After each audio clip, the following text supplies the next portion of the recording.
Hello people. So Surge XT came out a little bit ago. Surge XT is basically a update to the Surge VST, which I made a pretty in-depth tutorial for a few months ago. Many of you may have seen that. Basically what this is pretty much a complete rewrite of Surge. There's a lot of new features as well. Now you can go and watch that video that I made if you're not familiar with how to use Surge, but if you think I should make a new updated video with all of the new features in it, I'd be happy to do that. It might be beneficial because a lot of new stuff has been added. That video will probably wind up being a bit longer, probably like an hour and a half or so, because there is quite a bit of new stuff. But moving into Surge XT, what is Surge XT? Surge XT is basically a complete rewrite of the Surge synth. It has been rewritten in Juice. For the purposes of this video, I'm not going to go too in depth into why that was done or what difference that's going to make. For the primary reason that that's been done is to allow them to do stuff with the synth going forward. If you're interested in a lot of the technical stuff about that, a lot of that information is available on the website, so I recommend you go and read the changelog and some of the information there.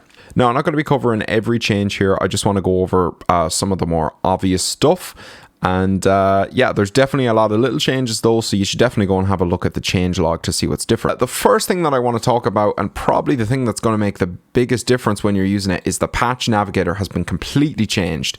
It's been totally modernized, and this really makes the user experience of Surge a hell of a lot better. So if we go and look at the old version of Surge, which I've got here, Surge not XT, you can click in here and you basically get this sort of Windows-like list of a bunch of presets, and they're organized, and that's pretty good, but this is just an awful lot cleaner. If we go into Surge XT here, there's also options here, more options, so you can easily initialize the patch from this menu.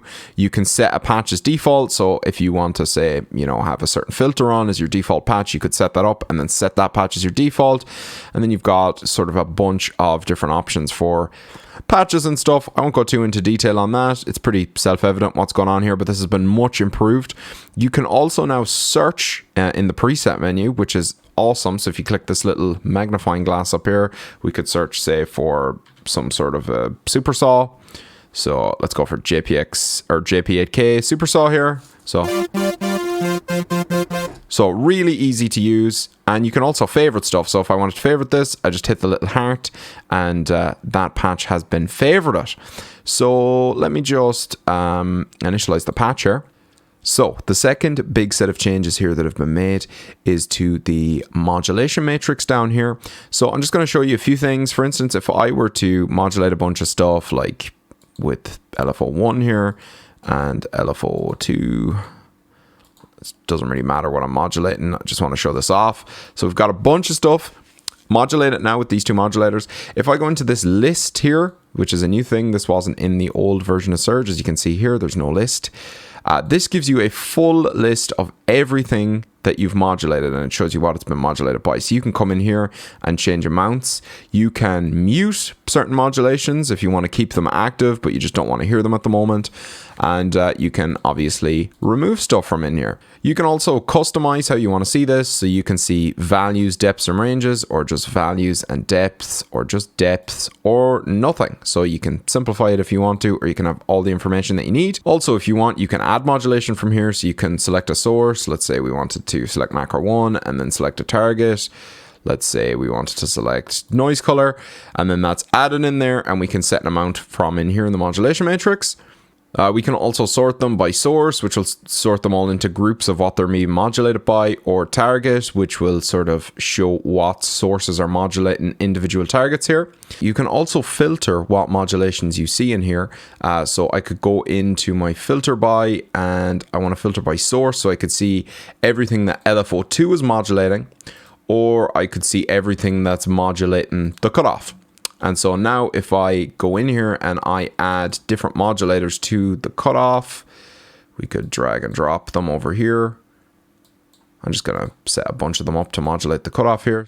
So now I've got a bunch of modulators modulating the cutoff of filter 2 over here. So if I come into filter by and then I select filter cutoff 2, I can now change the value for all of these and I can see what source is modulating them over here. So it's a really handy way to organize modulations, especially if you've got quite a lot going on. So another big change here is you can now see assignments in context menus. So if I apply LFO1 to a bunch of stuff, let's just apply it to a bunch of stuff in oscillator 1 here.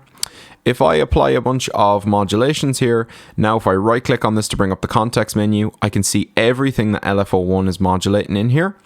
And I also have some options in here, so I can hit this little pencil and that will allow me to edit the amount of modulation.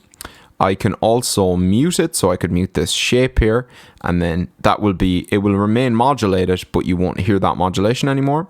And I can also remove things from in here. So if I wanted to remove the submix, I can remove the submix. There's also 3 options down here that you can apply to all of the modulations. So I could mute all of them, so I keep them, but they're all unheard. Or I can unmute everything and that'll make everything on. Or I can simply remove all of the modulations that LFO is going to. So yeah, big quality of life increase here with those context menu improvements. You can also do things like rename the modulator. So I can rename this, say, filter or filter mod or something like that. So just a really handy way to organize modulations in complex patches. Another thing you can do is you can copy the modulator. So that will copy, say I had LFO1 here set to a, let's set it to an envelope. I can now copy this modulator over to LFO2 and that would also become the same envelope. Or I could copy the modulator and the targets and that would make it a complete. So say I had this assigned to a bunch of stuff here. Now I can copy the modulator with the targets, paste it here, and this will be going to all the same targets and we can make some minor tweaks or whatever we might want to do. Also, some of the modulators are capable of multiple outputs. So for instance, random here, there's a bunch of different types of random. So we've got uniform and normal, bipolar and unipolar, and then we've got this random half normal down here.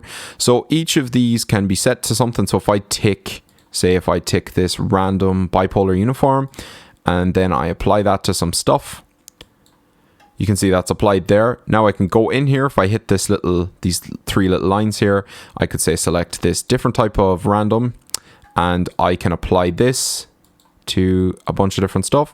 And then if I go back to the first one, those things are still applied. So it's outputting multiple versions of the modulation.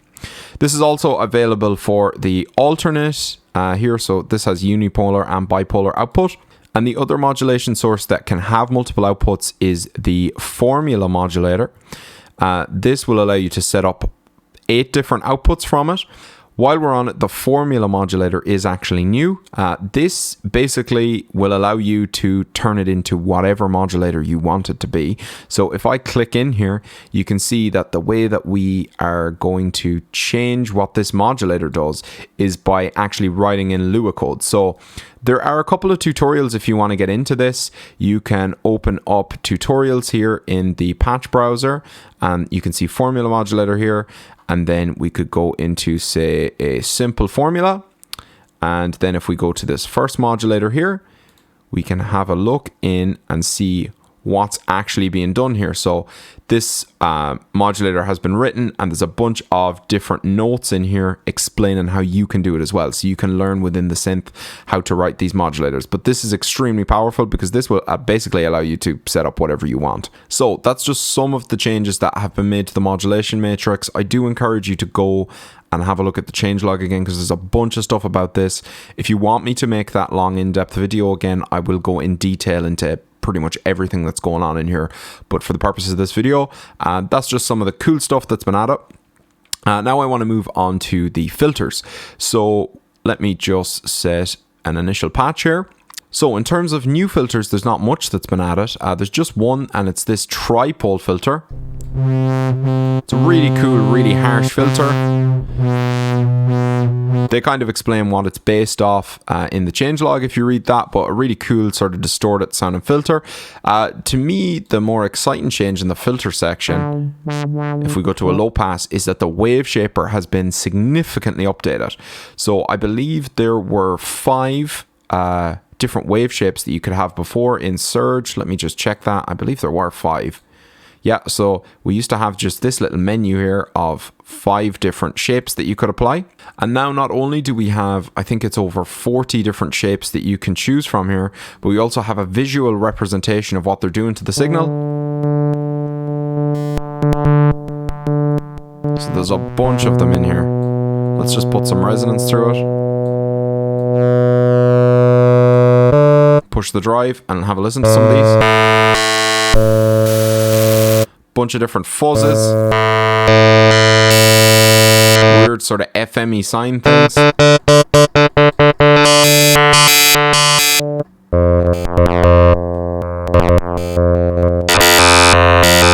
So there's just a bunch of different stuff that's been added in here.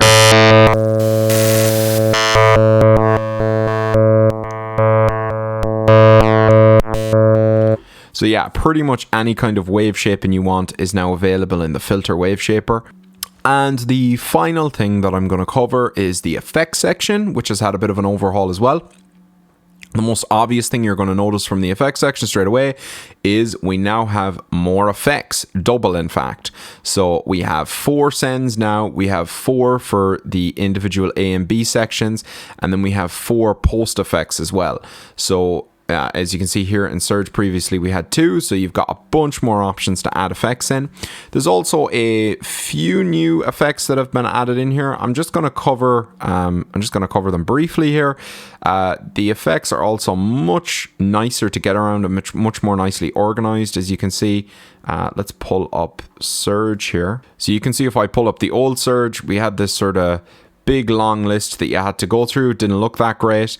And now in Surge XT, they're all very nicely categorized, and you have a bunch of different options over here for clearing effects chains and stuff like that. There's a couple of new effects in here. There is a new spring reverb that has been added. So let's add that on.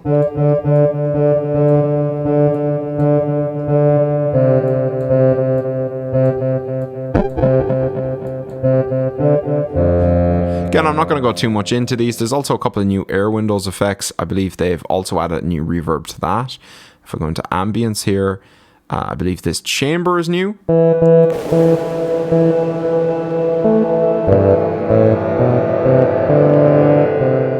Again, I'm not going to go too much into these. If you want me to make that more in-depth video, I'll go sort of more in detail into the effects. Also, the wave shaper is now available here in the effects menu. So our new wave shaper that we've got over here, we can now have all of those wave shaping shapes in our actual effects menu here. They're all available. That's just a couple of the things that I thought were sort of the coolest about the new Surge XT, I suppose, update. It's really a rewrite. But yeah, definitely go and read the changelog. There are a bunch of other changes that you should have a look at. There's a bunch of small things. I'll show you an example. For instance, in the window oscillator here, this morph, it now morphs smoothly through the wavetable.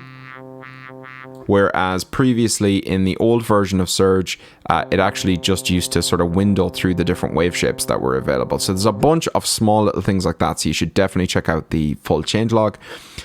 If you thought that video was helpful, please subscribe, give it a like.